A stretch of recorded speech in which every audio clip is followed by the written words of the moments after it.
4 identical capacitors are connected in series with a 12 volt battery as shown in figure। 12 volt की battery है जी, ए point का potential बताना है, B point का potential बताना है, the potentials of the point A and B.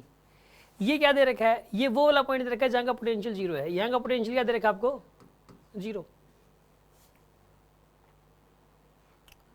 सुनो अब आप, मान लो इसमें भी, अब आप ये कहोगे कि सर टाइम तो दे ही नहीं रखा, किस टाइम पे इसके अंदर पूछा गया है, स्टेडी स्टेट पे पूछा गया है या जनरल टाइम पे पूछा गया है, फिर से वही बात क्वेश्चन आ जाएगा माइंड में कि सर टाइम कहाँ दे रखा है। इसमें भी स्टेडी स्टेट मान के चलेंगे हम, स्टेडी स्टेट आई हुई है, ठीक है ना। स्टेडी स्टेट आप हमेशा ही मान के चलोगे यार, ना दे रखा हो तो हमेशा क्या मान के चलोगे, स्टेडी स्टेट। स्टेडी स्टेट आ गई। अब इसमें से मान लो क्यू का चार्ज निकला तो प्लस क्यू इधर गया, इधर माइनस क्यू, इधर plus Q minus Q, plus Q minus Q, ये वाला क्यू एच डी घूमेगा क्योंकि बैटरी की पॉजिटिव वाली प्लेट में से जितना चार्ज निकला है उतना एंट्री करना जरूरी है। ये मत सोच लेना कि कुछ चार्ज ऐसे अर्थ में चला जाएगा, ये मत सोच लेना। ये रूल है, इस बात को दिमाग में बिठा लो कि पॉजिटिव वाली प्लेट में से जितना चार्ज निकलेगा उतना नेगेटिव वाली प्लेट में एंट्री करके ही रहेगा। ये वाली जो बात है ये हमेशा के लिए ट्रू है, कभी इनवैलिड नहीं होगी। ये बात जब बाकी सब कुछ इधर का उधर हो जाए ये बात कभी नहीं बदलेगी, ठीक है ना। ये जो बातें कभी नहीं बदलती, जो बिल्कुल पक्की रहती हैं, वो अगर माइंड में सेट हो जाएं तो फिजिक्स आसान लगना शुरू हो जाती है। फिर फिजिक्स में मजा आना शुरू हो जाता है, ठीक है ना। क्योंकि आप देखोगे सारे क्वेश्चन ले दे के कहीं ना कहीं वहीं जाके खत्म हो जाते हैं जहां पर वो बात होती है हमारी, ठीक है ना। तो इसके अंदर ऐसा और किसी सब्जेक्ट में नहीं है, अकेले फिजिक्स में ऐसा है। इसमें पॉजिटिव चार्ज निकला और वो पॉजिटिव इसमें एंटर करेगा ही करेगा। यहाँ पे प्लस क्यू, यहाँ माइनस क्यू, ऐसे जाएगा। देखो कैपेसिटेंस सेम है, कैपेसिटेंस क्या बताइए सेम है, चार्ज भी सेम है सब पे, तो पोटेंशियल डिफरेंस सेम होगा। सबके अक्रॉस पोटेंशियल डिफरेंस क्या होना चाहिए, सेम। यहाँ पे सिंगल बैटरी है, एक क्लोज लूप है और सिंगल बैटरी है, तो इसके अक्रॉस पोटेंशियल डिफरेंस प्लस इसके अक्रॉस प्लस इसके अक्रॉस प्लस इसके अक्रॉस, इन चारों का सम किसके बराबर होगा, 12 के बराबर। इसके अक्रॉस पोटेंशियल डिफरेंस V, दूसरे वाले के अक्रॉस V, अगले वाले के अक्रॉस V, फिर V इज इक्वल्स टू 12, तो 4V इक्वल्स टू 12, तो V की वैल्यू कितनी आएगी भाई यहाँ पे 3 वोल्ट। तो किसी एक कैपेसिटर के 3 वोल्ट हो जाएगा। अब पोटेंशियल पूछा है, अब देखो इसके अक्रॉस पोटेंशियल 3 वोल्ट है, ये हायर है ये लोअर है, ये हायर ये लोअर, ये हायर ये लोअर।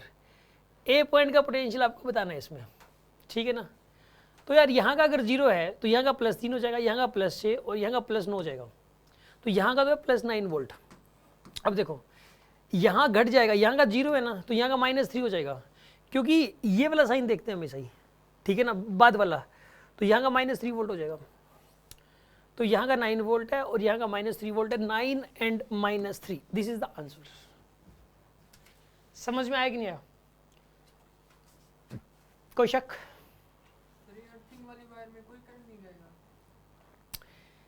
इसका कहना यह है कि क्या अर्थिंग वाली वायर में से कोई करंट नहीं जाएगा, इसका आंसर है बिल्कुल भी नहीं जाएगा। तो सर ये कर किस लिए रखी है,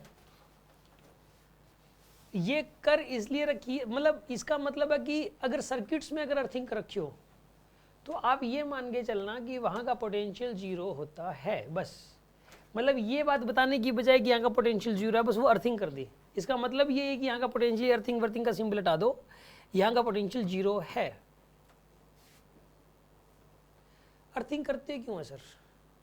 अगर कहीं कोई फ्रिक्शन वगैरह की वजह से, किसी भी वजह से कोई एक्स्ट्रा चार्ज प्रोड्यूस हो जाए, किसी और वजह से, कोई स्पार्किंग की वजह से, कुछ और वजह से, और जो कि हल्का फुल्का होता है ना के बराबर, वो चार्ज अर्थ में चला जाए बस, ठीक है ना, इस चीज के लिए होता है। अदरवाइज यहाँ पे अर्थ में कोई चार्ज नहीं जाने वाला। साथ साथ थोड़ा अर्थिंग का मतलब ये थोड़ा होता है कि साथ साथ जा रहा होता है। हमने अपने घरों में अर्थिंग कर रखी है, इसका मतलब ये बिल्कुल भी नहीं है कि अर्थ लगातार अर्थ के अंदर चार्ज अर्थ ले रही है लगातार। इसका मतलब बिल्कुल भी, आपको पता है शायद इस बिल्डिंग में तो अर्थिंग है ही नहीं, इस वाली बिल्डिंग में नहीं है अर्थिंग। ये मुझे कैसे पता लग रहा है? ये बस ऐसे ही लगा रखा है ये सर, ये जो बड़ा जो होल इसके अंदर है ये तो अर्थिंग का ही होता है सर, तो इसमें ऐसे ही लगा रखा था ये, तो वो शायद कनेक्शन नहीं कर रखे। क्योंकि मुझे ऐसा क्यों लग रहा है? क्योंकि जब जैसे कि ना लाइट चली जाती है आ जाती है, मतलब इसमें ना साउंड वाइब्रेशन से आती है, साउंड खराब होना शुरू हो जाती है, यानी कि कहीं ना कहीं चार्ज हो जाता है थोड़ा बहुत सिस्टम, और वो अर्थ में जा नहीं पाता एक्स्ट्रा चार्ज इस वजह से। देखो जैसे ट्रक होता है, ट्रक में ना चेन लटकी हुई होती है, कई बार चेन लटकी हुई देखिए ऐसे ज़मीन पे फिसलती पड़ी पड़ी रहती है, मतलब जो है, ठीक है, ऐसी चेन सी होती हैं, ट्रक चलता रहता है और वो ज़मीन में ऐसे ही घिसड़ती रहती हैं वो। तो वो उसका चक्कर क्या है, मतलब जो है वो क्यों, मतलब जो है कईयों को लगता है फैशन के लिए है, ठीक है ना, वो फैशन नहीं है, वो ज़रूरी है। वो व्हीकल इतना भारी है और उसमें इतना सामान लगाया जाता है और इतने हैवी चीज़ें हैं, जब वो ब्रेक लगाता है या एकदम से स्टार्ट करता है तो उसके अंदर के जो पार्ट्स हैं वो एक दूसरे के साथ रब करेंगे, तो रब करने से फ्रिक्शन की वजह से अच्छा खासा फ्रिक्शन होता है, तो थोड़ा बहुत चार्ज प्रोड्यूस हो जाता है। तो वो जो ट्रक है वो थोड़ा सा चार्ज ना हो जाए, हल्का फुल्का, ज़्यादा नहीं, और वो चार्ज भी ताकि अर्थ में चला जाए, ठीक है, ताकि वो चार्ज अर्थ में चला जाए। हालांकि गाड़ियों में कहीं ऐसा ना करना, अपने घर की गाड़ी में चेन लगा लो पापा अर्थिंग, यहाँ पे जो है ना इसके अंदर उसमें ज़रूरत इसलिए नहीं है क्योंकि वो इतना हैवी नहीं है, उसमें इतने फ्रिक्शन नहीं लगेंगे, इतनी ज़रूरत नहीं होती उसके अंदर, ठीक है। हाँ जी, ये किसी के मन में कोई डाउट?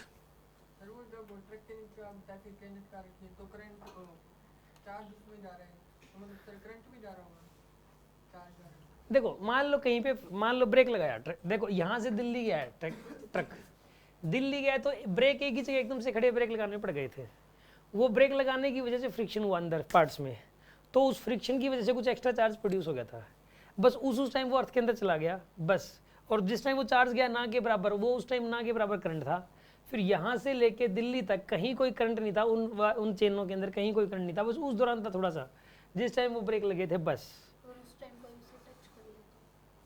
ना के बराबर होता है वो, टच करे तो क्या, कुछ नहीं, मतलब जो है ना के बराबर, या होता है छोटा मोटा ऐसे ही फील होगा बस। कई बार जो छोटा मोटा दरवाजा खोलते वक्त नहीं लग जाता करंट सा, वैसा लग जाएगा बस, वो एक्स्ट्रा चार्ज है। यानी कि मैं ये बताना चाह रहा हूँ अर्थिंग का कोई मतलब नहीं है, अर्थिंग का मतलब ये मत समझना कि लगातार चार्ज आ रहा है, करंट जा रहा है लगातार, मतलब यहाँ से लेके दिल्ली तक ट्रक गया तो रास्ते पर करंट है उसके अंदर, ठीक है ना, ऐसा नहीं है यार। ये अर्थिंग, अगर ये अर्थिंग कर रखी हो, अर्थिंग कर रखी हो तो बस आप ना इस क्वेश्चंस में, इलेक्ट्रोडायनामिक्स के सारे क्वेश्चंस में अर्थिंग को उठा के निकाल के फेंक देना और यहाँ का पोटेंशियल जीरो लिख देना, बस बात खत्म। सारे क्वेश्चंस में ऐसा करना है, छोड़ो ट्रक को आप, ठीक है। हाँ जी, और कोई डाउट किसी के मन में?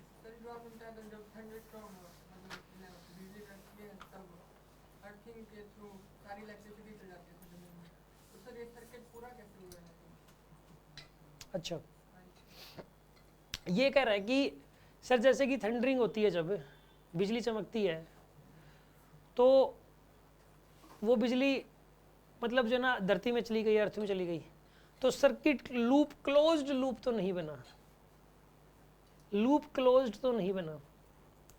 और आपने कहा था कि करंट चलने के लिए लूप का क्लोज्ड होना जरूरी है।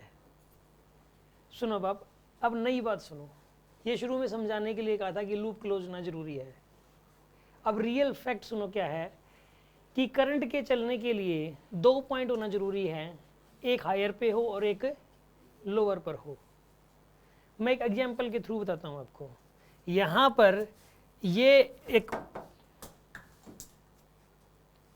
ये रहा वहां नहीं गया, वहां ढूंढ रहा है देखो यहां पे ये एक स्फीयर है, यहां पे ये स्फीयर है एक, ये अर्थ, ये ना नॉन कंडक्टिंग स्टैंड पे रखा हुआ है, इस पे आपने चार्ज दे दिया और इस पे चार्ज आप लगातार रखते जा रहे हो मान लो, और यहाँ पे आपने वायर लगा दी अर्थ के अंदर, आप इसके ऊपर चार्ज लगातार दे रहे हो, तो ये चार्ज लगातार अर्थ में जाता रहेगा, ठीक है ना, क्योंकि ये वाला हायर पोटेंशियल पर है, अर्थ लोअर पोटेंशियल पर है, इसलिए इसमें चार्ज जाता रहेगा, ये वाला पॉइंट हायर पर, ये वाला पॉइंट लोअर पर। इवन बैटरी के केस में भी यही होता है। सुनो आप, ये बैटरी है, ये वाला पॉइंट कौन, ये प्लेट किस पे है, लोअर पे, ये प्लेट किस पे, हायर पे, आप इनके बीच का गैप बढ़ा दो, दोनों प्लेटों के बीच का, लेकिन ये प्लेट अभी भी लोअर पे, ये वाली प्लेट अभी भी हायर पे। लो भाई, ये लोअर पर है, ये किस पे है, हायर पे है, अभी भी लूप तो क्लोज ही हुआ ना। लूप क्लोज होने का मतलब एक एंड हायर पर है और एक एंड लोअर पर है।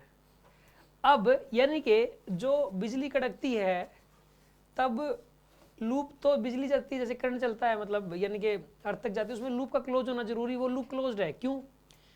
क्योंकि जैसे वहाँ पर हायर पोटेंशियल है, जहाँ पे फ्रिक्शन की वजह से या किसी भी वजह से एटमॉस्फेरिक एक्टिविटी जो भी हो रही है, जिस वजह से वहाँ पे फ्रिक्शन की वजह से इलेक्ट्रिसिटी प्रोड्यूस हो रही है, वहाँ पे वो जो इलेक्ट्रिसिटी प्रोड्यूस हो रही है वो हायर पोटेंशियल हो गया, वो वाला पॉइंट।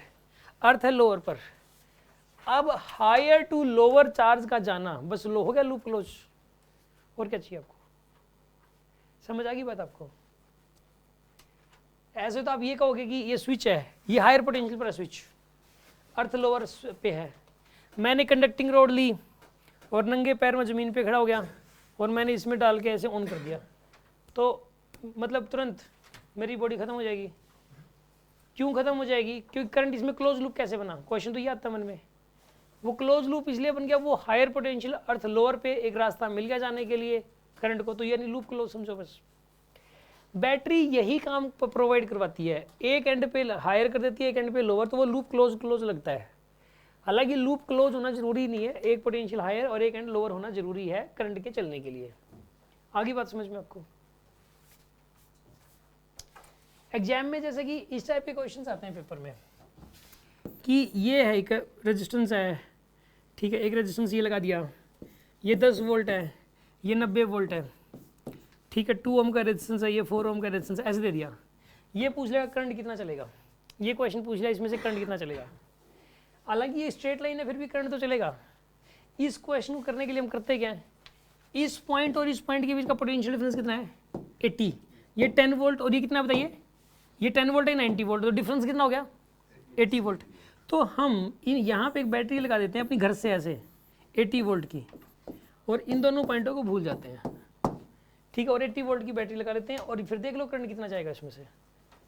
समझ में आ रही है बात आपको? अभी भी डाउट है? और किसी के मन में कोई प्रॉब्लम हो गई?